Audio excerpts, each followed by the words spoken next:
First, our chief correspondent, Eric Thompson, has been talking to Rebecca Cruikshank, who left the RAF after enduring shocking treatment for years, treatment she captured on film. And we should warn you, there are some images of a sexual nature in his report. The names, the victims, the stories, time and again reminding the civilian world of the British service's long ingrained problems with beasting, bullying, harassment. At home in North London and many years after leaving the RAF, it is true that Rebecca Cruikshank still has fond memories of life as an airwoman. I had some very positive experiences of working with men, women, where we worked together to create a fantastic community.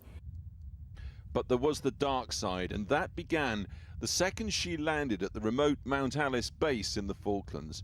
Her and 28 men. Some of them were waiting for her with what they called the Alice Wave.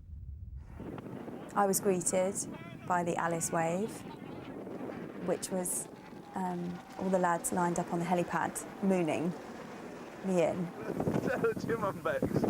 I think you can see from the film that I would laugh at everything.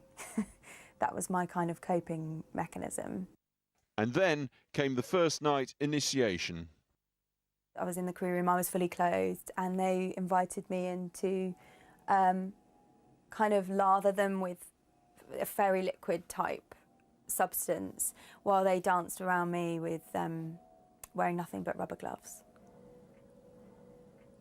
And there's pictures of me kind of trying to laugh through that.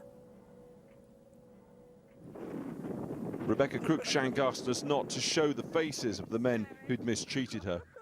The first night was only the beginning. As the lads would get more drunk at night, they'd be knocking on the door all the time. I'd lock myself in, and they'd be saying, "Please, just let me in, I just want to come in." This is Beck's pussy. This is Tigger. When she simply wanted to play with the base's cat, there was physical and verbal harassment, all of it on camera. No, I don't want to just run. It's only a cat, woman. Pussy. No, he's a pussy. Can you just be nice? She pleads at one point. She made an official complaint. An investigating officer was flown in. He asked to have a meeting with me in my bedroom, just him and I. And we had that meeting, and I asked him if he liked my Laura Ashley bed linen. And, you know, he was in my personal space. I thought it was very odd that we weren't having this meeting in the crew room. And I made a complaint, and it was very much like, do you realise what will happen if you take this further? You know, you want to have a career outside of the Royal Air Force, well, you're not going to have a very good report leaving the island. So I was very afraid. One more victim successfully intimidated and gagged. You do not bring lads back into this block. Rebecca Cruikshank now plays 9 characters in her one-woman play about the military, including the culture of bullying. Nice and smooth, so you can get good, accurate rounds into... Halt! Cruikshank, do you want me to wipe that smile off your face? I think we have to speak out, and I think we have to be brave together, men and women, because I know that there are things that happen to men as well that are under the radar, so to speak. Year in, year out, the British forces say they take bullying seriously. The complaint system has been overhauled, they claim, and there's a new ombudsman to oversee it.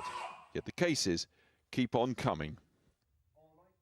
Well, earlier I spoke to Britain's first military ombudsman, Nicola Williams. She has the status of a 3-star general. She has the job of combating the bullying, harassment and code of silence that often dissuades service personnel from making complaints.